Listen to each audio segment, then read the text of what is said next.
Surya Narayan road पर राजा गोपाल के नेतृत्व में पुलिस दल के पहुंचने का इतना ही फायदा हुआ था कि पोनाप्पा की जान बच गई थी। उसे फौरन अस्पताल न पहुंचाया गया होता तो वह एक्सेसिव ब्लीडिंग से मर गया होता। नायर का सिर ही फटा था, वह हर प्रकार के खतरे से बाहर था। उसकी ही जुबानी राजा गोपाल को मालूम हुआ कि पीछे क्या हंगामा मचा था। राजा गोपाल को बहुत अफसोस हुआ। अगर दूसरा टैक्सी ड्राइवर 5 मिनट भी जल्दी उनके पास पहुंच गया होता तो डकैत उसी बंगले से गिरफ्तार हो चुके होते। कॉलेज रोड पर 32 नंबर इमारत के सामने लाकर त्यागराजन ने स्टेशन वैगन रोक दी। चाबियां दो, लक्ष्मी बोली। मैं गैरेज का दरवाजा खोलती हूँ। लक्ष्मी, त्यागराजन अनुनय पूर्ण स्वर में बोला, मेरी बात मानो। इस झमेले में फंसना हमारे लिए ठीक नहीं। हमें फौरन पुलिस को सूचित करना चाहिए। हमें 10,000 रुपये का इनाम भी मिल जाएगा। ओह सटा, लक्ष्मी झल्लाकर बोली। कहाँ 10,000 रुपये और कहाँ 70 लाख रुपए। और फिर 10,000 रुपये तो जब मिलेंगे तब मिलेंगे। 70 लाख रुपए तो अभी हमारे अधिकार में है। चाबियां दो। त्यागराजन ने चुपचाप चाबियां निकालकर अपनी पत्नी के हाथ पर रख दी। लक्ष्मी स्टेशन वैगन से बाहर निकली। उसने आगे बढ़कर गैरेज का दरवाज़ा खोला। त्यागराजन ने स्टेशन वैगन को गैराज में ले जाकर खड़ी कर दी। लक्ष्मी ने गैरेज का दरवाज़ा बंद कर दिया और भीतर की बत्ती जला दी। त्यागराजन भी इग्निशन बंद करके ड्राइविंग सीट से नीचे उतर आया। लक्ष्मी ने उसकी मास्टर की लगाकर स्टेशन वैगन का पिछला दरवाज़ा खोला। लक्ष्मी ने फोर्ड का टायर और पिकनिक के सामान की टोकरी नीचे रख दी। फिर दोनों ने मिलकर लकड़ी की पेटी को डिक्की से निकालकर ज़मीन पर रख लिया। त्यागराजन ने लक्ष्मी से चाबियां ले ली और डिक्की का दरवाज़ा पूर्वतः बंद कर दिया। लक्ष्मी ने कांपते हाथों से पेटी का ढक्कन खोला। भीतर निगाह पड़ते ही उसके नेत्र फैल गए। उसका मुंह खुल गया। वह सांस लेना भूल गई। उसकी निगाहें नोटों से लबालब भरी पेटी से चिपक कर रह गई थी। त्यागराजन भी हक्का भक्का सा नोटों से भरी पेटी को देख रहा था। कितनी ही देर जड़ से वे दोनों पेटी के सामने खड़े रहे। लक्ष्मी का कांपता हुआ हाथ आगे बढ़ा। उसने पेटी में से नोटों का एक बंडल उठा लिया। उसने बंडल को अपनी छाती से लगा लिया और फिर नेत्र बंद कर लिए। हे भगवान, वह होठों में बुदबुदाई। हे मेरे भगवान, अगर हम पकड़े गए तो सालों जेल में चक्की पीसने पड़ेगी। त्यागराजन बोला। लक्ष्मी, अब मेरी बात मानो। अब मुझे अपनी बात मनवाना बंद करो, लक्ष्मी कर्कश स्वर में बोली, और अपने होशो हवास पर काबू रखो। अभी तुमने बहुत काम करने हैं। काम? कैसा काम? लक्ष्मी ने नोटों का बंडल वापस पेटी में रख दिया। उसने पेटी का ढक्कन बंद कर दिया। तुमने एक ऐसी मूर्खता की है जिसकी वजह से यह सारी दौलत भी हमारे हाथ से निकल सकती है और यह भी हो सकता है कि हमारी जान पर बना है। क्या किया है मैंने? तुम अपनी कार पर अपने घर का पता लिखकर लगा आए हो। डाकुओं का जो साथी स्टेशन वैगन को वहां लाया था वह आसपास ही कहीं होगा। जब वह वापस लौटेगा और हमारी कार पर तुम्हारी लिखी गई चिट देखेगा तो क्या वह यहाँ नहीं पहुँच जाएगा? हे भगवान, त्यागराजन घबराकर बोला। अब तो हमें ज़रूर ही पुलिस को सूचित करना चाहिए। फिर लगे बकवास करने, तो फिर क्या करें? तुम अपनी कार के पहिए में पंचर लगवाओ, यह स्टेशन वैगन वापस वहां लेकर जाओ और जहां अपनी कार छोड़कर आए हो और अपनी कार वापस लेकर आओ। मैं नहीं जाऊंगा। क्यों नहीं जाओगे? मैं डर लगता है। किस बात से डर लगता है तुम्हें? अगर उस आदमी से मेरा सामना हो गया तो वह मुझे जान से मार डालेगा। यह खतरा तो हमने उठाना ही पड़ेगा। एक बार इतनी दौलत हाथ में आ जाने के बाद अब मैं आसानी से इसे अपने हाथ से निकलने नहीं दूंगी, चाहे जान चली जाए। लक्ष्मी दृढ़ स्वर में बोली। त्यागराजन को जवाब नहीं सूझा। और मरो मत, तुम मर्द हो, कोई मर्द जैसा काम करके दिखाओ।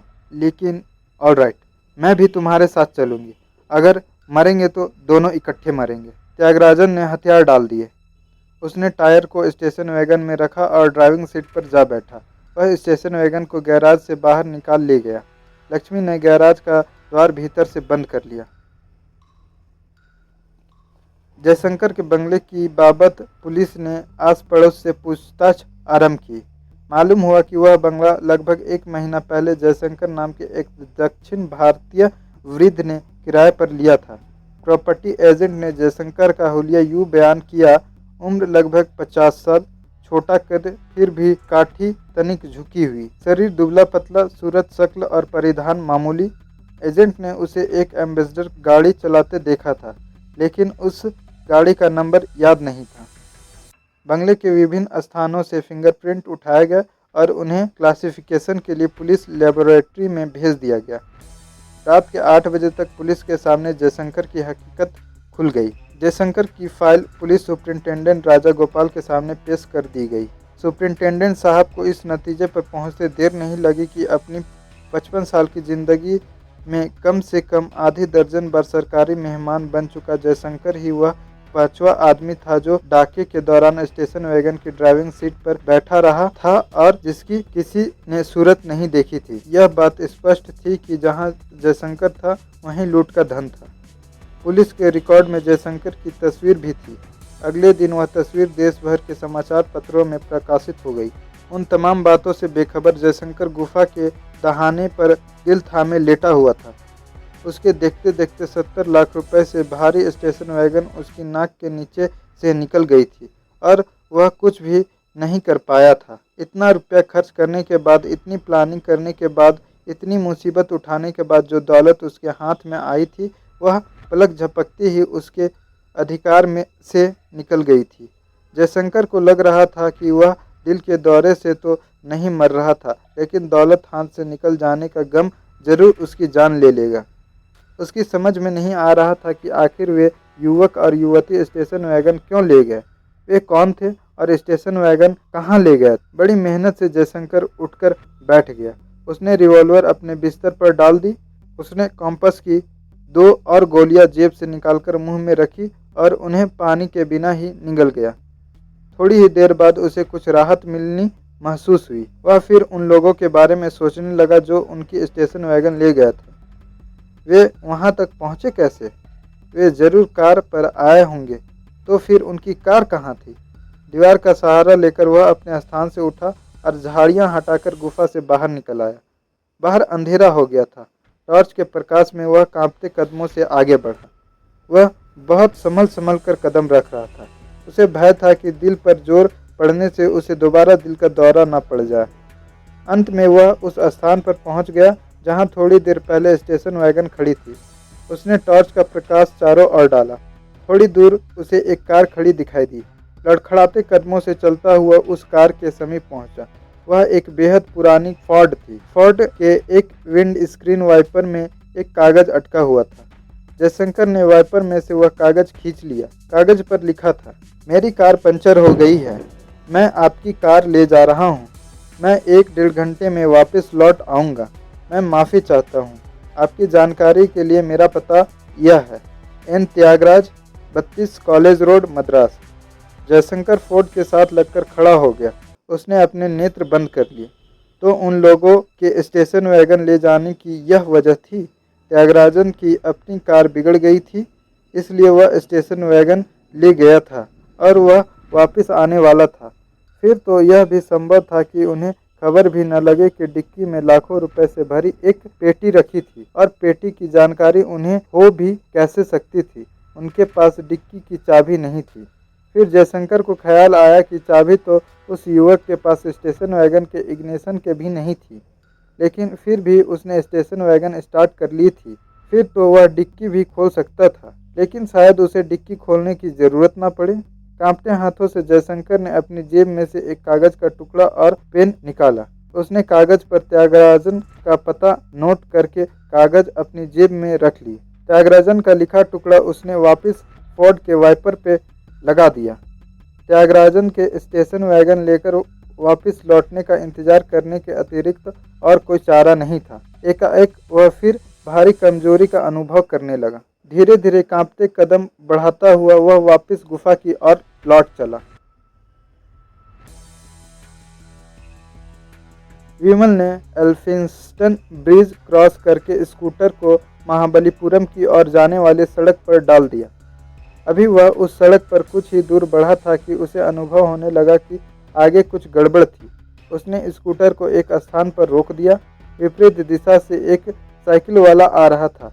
उसने साइकिल वाले को हाथ के संकेत से समीप बुलाया। साइकिल वाला झिझकता हुआ समीप आ गया। आगे क्या कोई एक्सीडेंट हो गया है? विमल ने अंग्रेजी में पूछा। नहीं, उत्तर मिला। तो फिर आज इस सड़क पर भीड़ कैसी है? आगे पुलिस ने सड़क ब्लॉक की हुई है। पुलिस शहर से बाहर जाने वाले सारी गाड़ियां चेक कर रही है।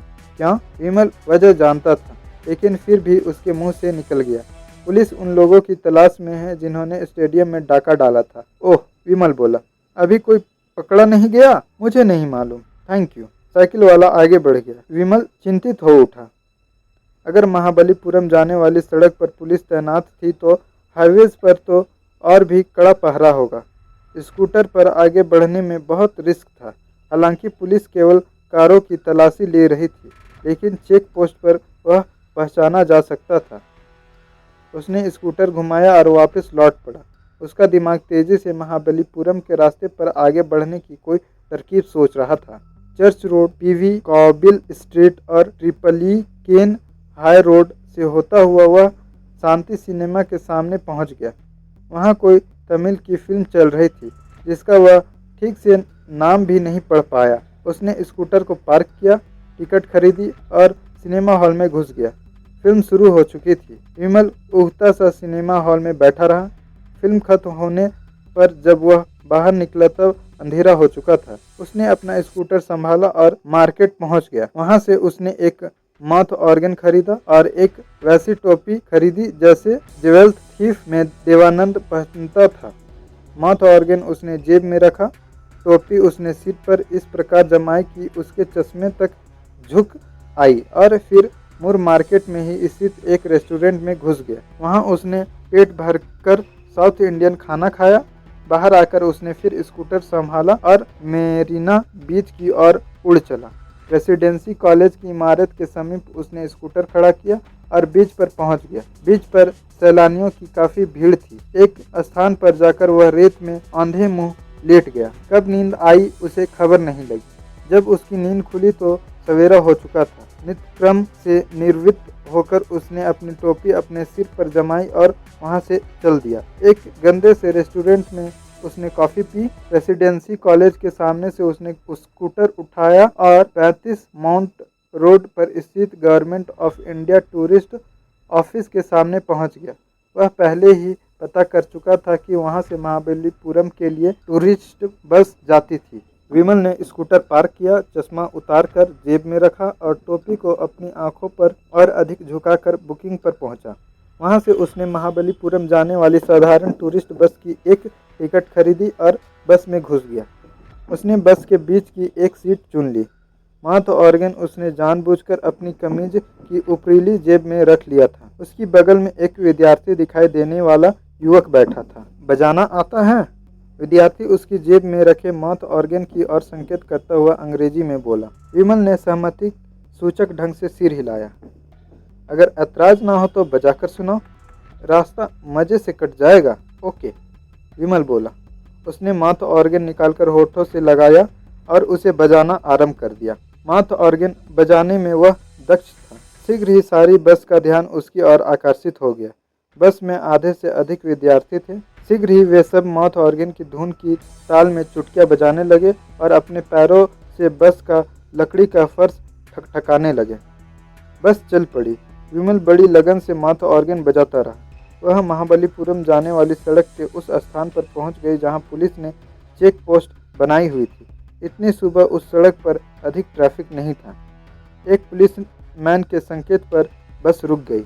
बस में एक सब इंस्पेक्टर और 2 पुलिसमैन घुस आए। उनकी निगाहें बस की सवारियों पर फिरने लगी। विमल अभी भी माउथ ऑर्गन बजा रहा था और विद्यार्थी खुशी से झूमते हुए अभी भी चुटकियां बजा रहे थे। विमल के माथे पर टोपी झुकी हुई थी, चश्मा उसकी जेब में था और उसका 3/4 चेहरा माउथ ऑर्गन बजाते हुए हाथों से ढका हुआ था। उस स्थिति में और उल्लास के उस वातावरण में उसका पहचाना जाना संभव नहीं था। पुलिस वालों ने एक सरसरी दृष्टि उसके चेहरे पर डाली और फिर बस से उतर गया। बस को आगे बढ़ने का संकेत मिल गया। बस आगे बढ़ी। माउथ ऑर्गन बजाते बजाते विमल का मुंह दुखने लगा था, लेकिन उसने माउथ ऑर्गन बजाना बंद नहीं किया। अपनी आंखों की कोरों से उसने देख लिया था कि केवल नगर से बाहर जाने वाली गाड़ियां ही चेक की जा रही थी, भीतर आने वाली नहीं। चेक पोस्ट से काफी दूर निकल आने के बाद विमल ने माउथ ऑर्गन बजाना बंद कर दिया। तत्काल उस पर प्रशंसापूर्ण शब्दों की बौछार होने लगी। विमल ने माउथ ऑर्गन जेब में रख लिया। उसने मुस्कुराकर प्रशंसा करने वालों का अभिवादन किया। कुछ लोगों ने उसे दोबारा माउथ ऑर्गन बजाने का आग्रह किया, लेकिन विमल ने महाबलीपुरम पहुंचकर उनका मनोरंजन करने का वादा करके बात समाप्त कर दी। थोड़ी देर बाद सब लोग आपस में बातें करने में मग्न हो गए। विमल खिड़की से बाहर झांकने लगा।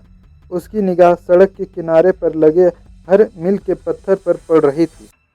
एक मील का पत्थर उसकी निगाह के आगे से गुजरा, जिस पर लिखा था महाबलीपुरम 16 मील। विमल अपने स्थान से उठ खड़ा हुआ। वह ड्राइवर के समीप पहुंचा और प्रतीक्षा करने लगा।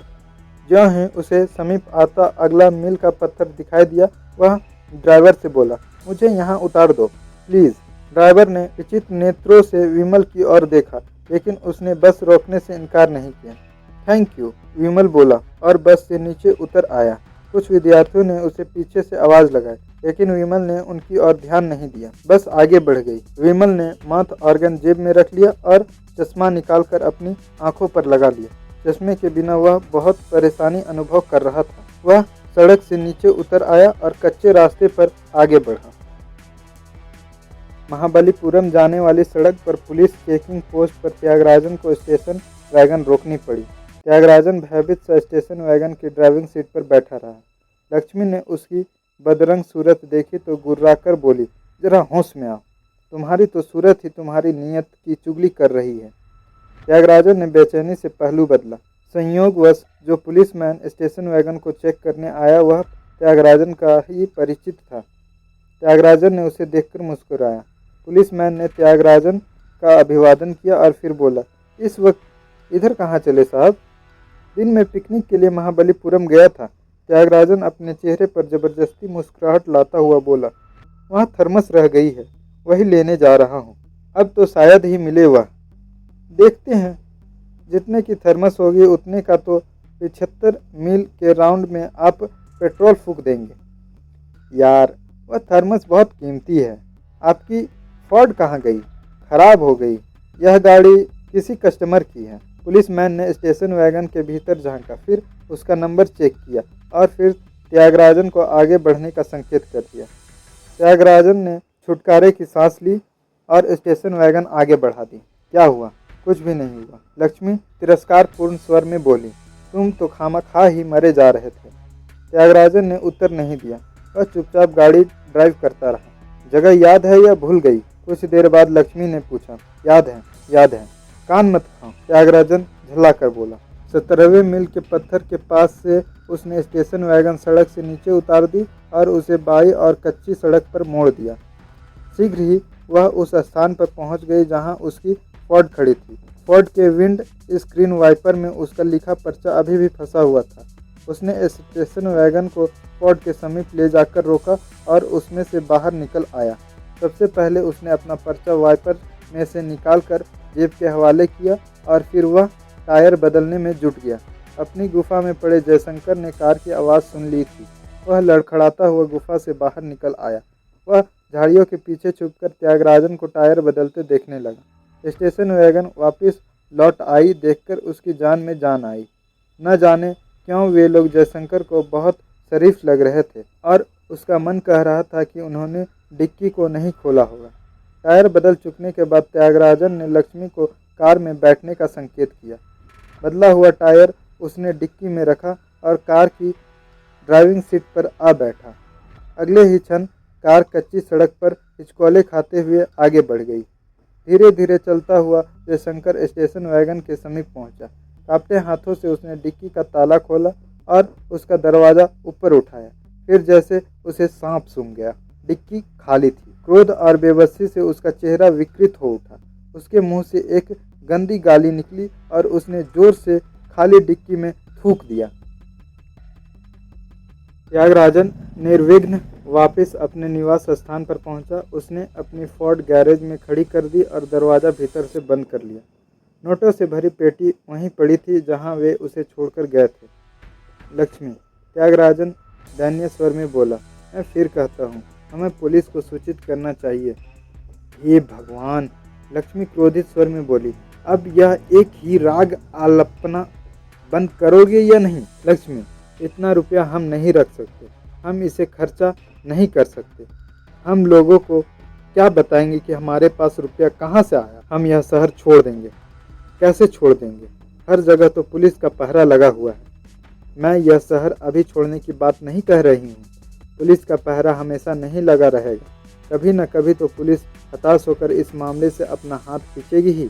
उसके बाद हम यहाँ से निकल चलेंगे। पुलिस की चेकिंग तो महीनों तक चल सकती है। ठीक है, हम महीनों सब्र से बैठे रहेंगे और तब तक हम इस रुपए को कहाँ रखेंगे? लक्ष्मी कुछ क्षण सोचती रही और फिर निर्णयात्मक स्वर में बोली, इस पेटी को हम पिछले कंपाउंड में गाड़ देंगे और फिर इसे तभी निकालेंगे जब डकैती का मामला ठंडा हो जाएगा। त्यागराजन मुंह से कुछ नहीं बोला, लेकिन चेहरे से चिंता के भाव नहीं गए।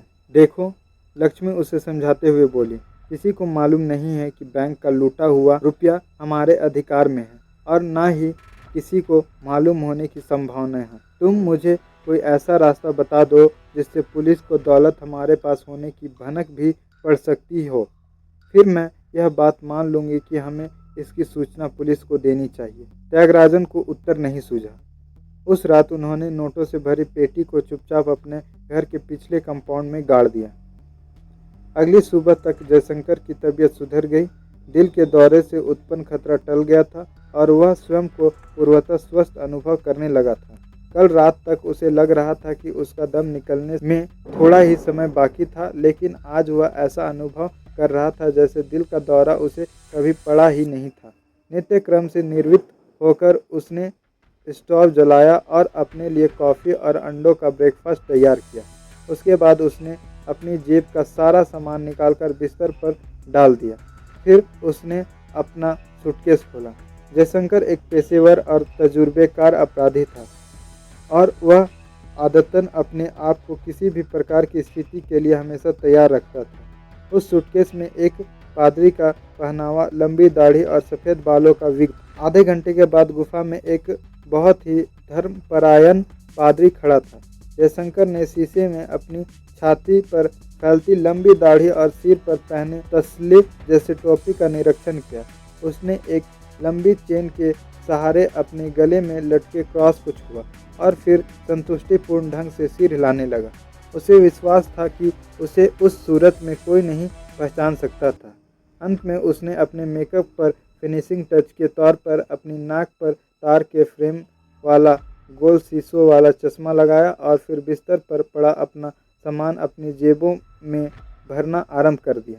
जिस कागज़ पर उसने त्यागराजन का पता लिखा था, उस पर आखिरी बार दृष्टि डालकर उसने कागज़ हवा में उड़ा दिए। वह पता उसके दिमाग पर लिख गया था। यह 70 लाख रुपए का पता था। वह पता उसे हरगिज नहीं भूल सकता था। सूटकेस में उसने अपनी ज़रूरी कपड़े और तमाम ज़रूरत की चीज़ें भरी और फिर गुफा से बाहर निकल आया। वह सीधा वहां पहुंचा जहां झाड़ियों के झुंड से सूखी डालियों और पत्तियों के सायाबान के नीचे एम्बेसडर कार खड़ी थी। उसने सूटकेस को कार में रखा और फिर उसके स्टीयरिंग के पीछे जा बैठा। बड़े इत्मीनान से उसने कार स्टार्ट की और उसे बैक गियर में डालकर सायाबान से निकाल लिया। वह कार को कच्ची सड़क पर ले आया और फिर मेन रोड की दिशा में आगे बढ़ा। मेन रोड पर आकर वह सावधानी से कार चलाता हुआ मद्रास की ओर बढ़ा। नगर के समीप पहुंचकर उसने देखा कि एक स्थान पर पुलिस ने चेकिंग पोस्ट बनाई हुई थी और वहां नगर से बाहर जाने वाली हर गाड़ी को चेक किया जा रहा था। तनिक भी भयभीत हुए बिना वह कार चलाता रहा। वह निर्विघ्न चेक पोस्ट से आगे निकल गया। उसे किसी ने नहीं टोका।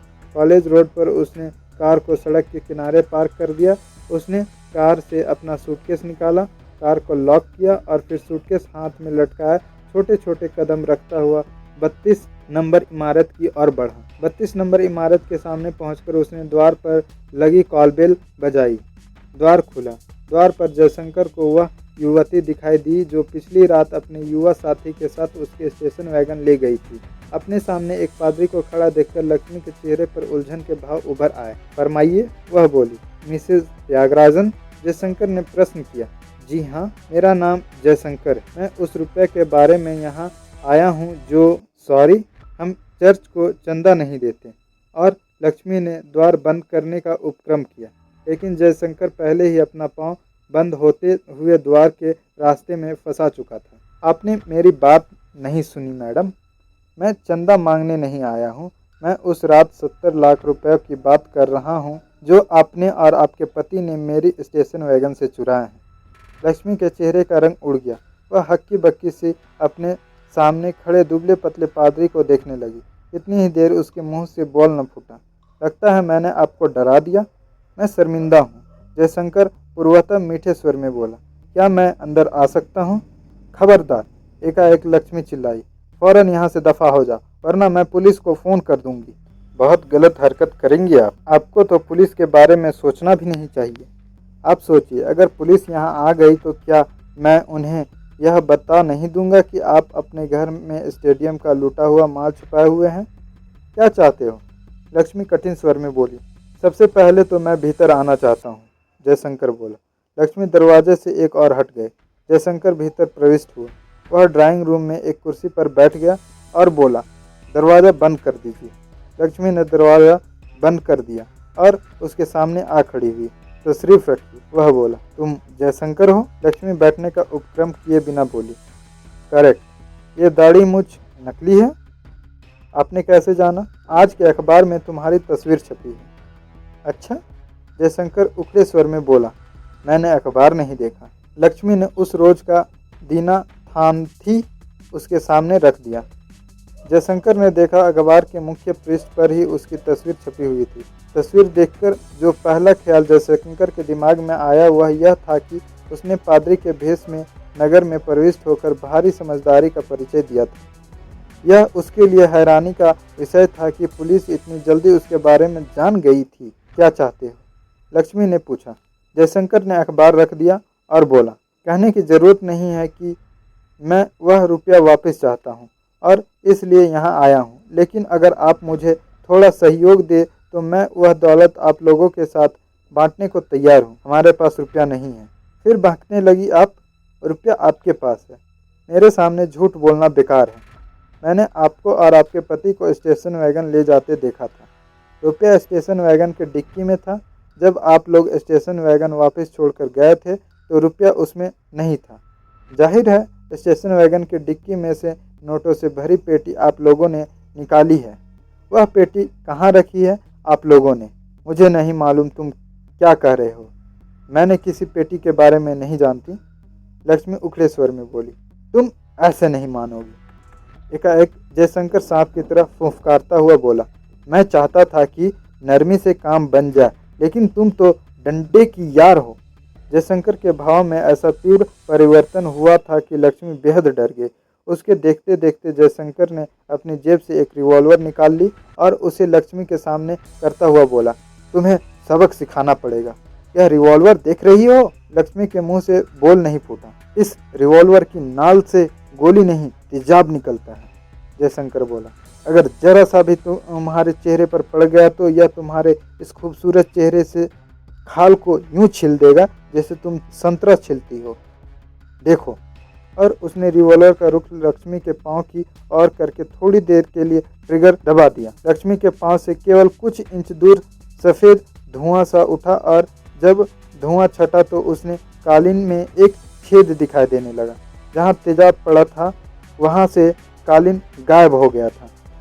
लक्ष्मी डर के पीछे हट गई। उसका चेहरा राख की तरह सफ़ेद पड़ गया। वह यूं आंखें फैलाकर जयशंकर की ओर देखने लगी जैसे वह कोई दूसरी दुनिया का आदमी हो।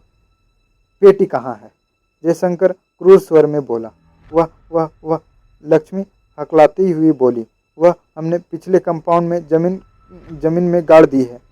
पिछले कंपाउंड कच्चा है? हाँ, उसमें सब्जी की क्यारियाँ हैं।